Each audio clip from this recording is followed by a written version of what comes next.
a bucket to catch the drop. What he does? Close the hole in the rope. He closed the hole in the rope. The white man doesn't move like that. He put the bucket and let it drip. Then it overflows and you have a bigger mess.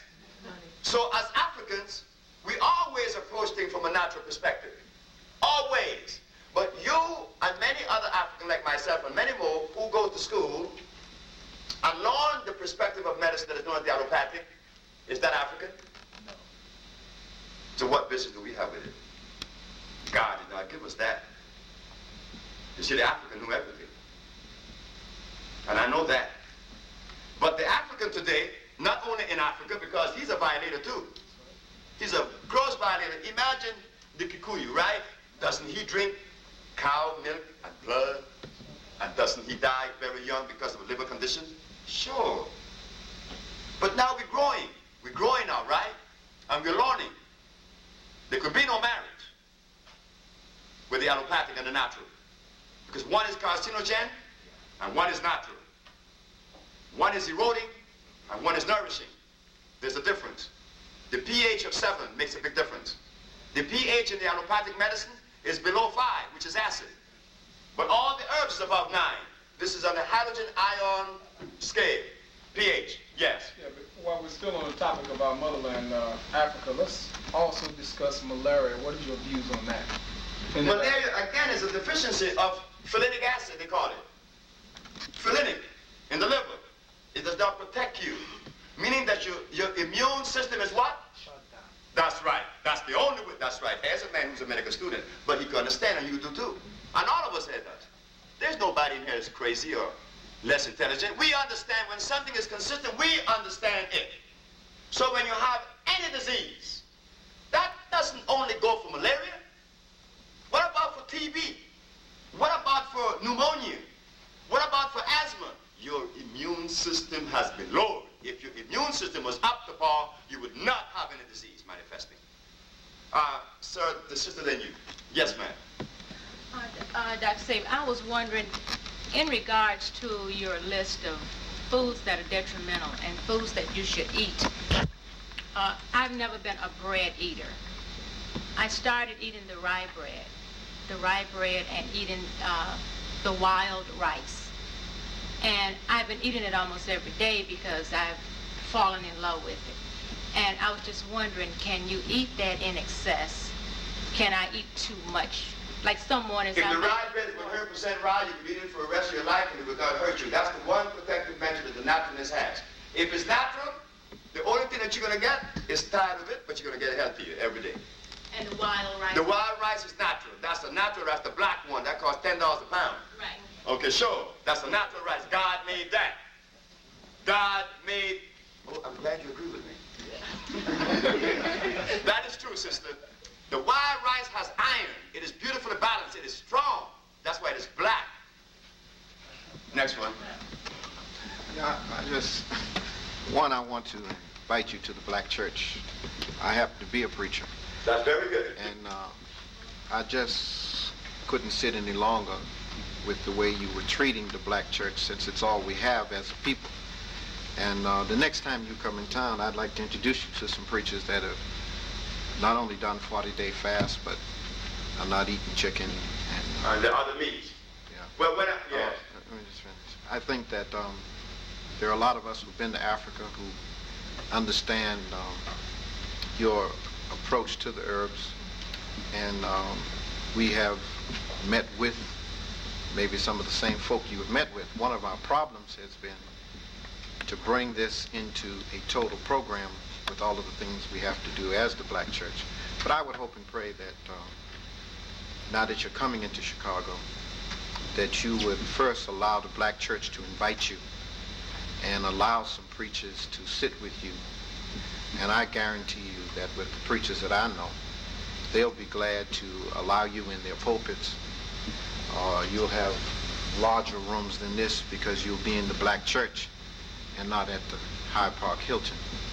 And I think that since the black church is the base, it's all we have, I wouldn't want you to make a historical error and not stop by and see us. And I'll be glad to leave my name and number because you need help at marketing this to save our people and not rule out the black church by saying all.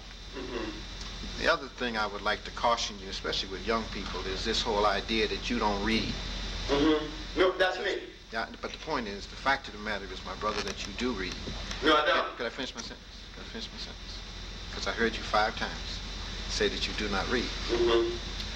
We have young people who we feel that both education, religion, economics, that there are some kind of eternal truths inside the black community that we need to hold dear. I understand the spirit of what you're saying. But there are young people who will go home and say that Dr. Sebi said he didn't read. When the fact of the matter is, you know what to read and you know how to explore, because your first premise is that you must see it. I've been to Africa and the Caribbean, and I've got 3 degrees.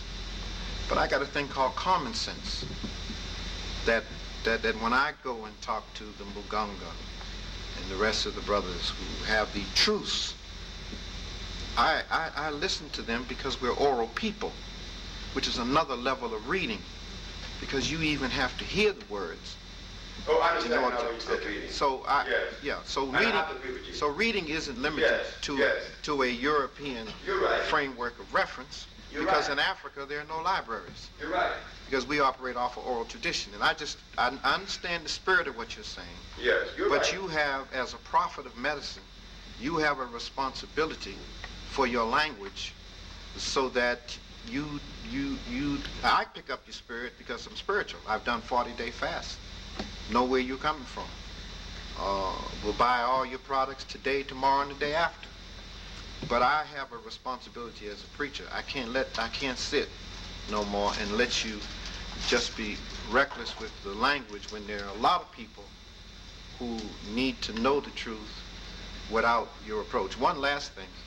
I would hope, Sister Drew, that we bring up some more naturopaths, because a lot of us are heading into this health thing real deep, and we don't know who to believe.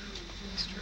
When you go to Fultonia, who has took care of Dick Gregory, brought a lot of us on 40-day fast, worked us through, but she's going to sell you carrot juice. Amen. She's going to sell you celery juice. Now somehow, you all who are our last stop on the nutrition bus line, you all got to hurry up and get in a meeting. And I'll be glad to give you my church free. Whatever these crackers are paying you to sit up in here, I'll be glad to give you my church free, so we can have a major discussion on what does it mean to be healthy, what does it mean to have a nutrition strategy for us to take not only into the black church, but into the black community. I'm working with black farmers. I'm the only preacher in this town that has produced a marriage between black farmers down south, black businesses, black consumer, with the black church as the wedding. We're bringing up brown rice from Tunica, Mississippi. You need to meet with the farmers down south, because there are 300 black farmers that own over 5.5 million acres of land in a group called the Federation of Southern Cooperatives. I'm leaving next week going to Georgia, Fort Valley State, where there's 100 and some odd preachers in Georgia, farmers in Georgia. You need to start working with them to explain to them what kind of foods ought to be delivered up to us, because we brought 3,000 watermelons in this summer in 15 different sites. We're bringing up sweet potatoes. So if there's some hybrid foods out here, the black farmer ain't got no problem if you give him the information. So I just think that you have so much, and we don't know how long God's going to keep you on this side of the river with us. That's true. That you have a responsibility to kind of get into strategy sessions rather than rapping sessions. I think you're the same gentleman that I heard a couple of weeks ago, the Luwanga, Charles Luwanga. You were on WVON, I assume about a month ago or 2 months ago. Be that as it may, I count you as a prophet of medicine. Please feel free to come to my church anytime, set up all the seminars you want, because in this town there's a nationalist syndrome that's anti-church. Yet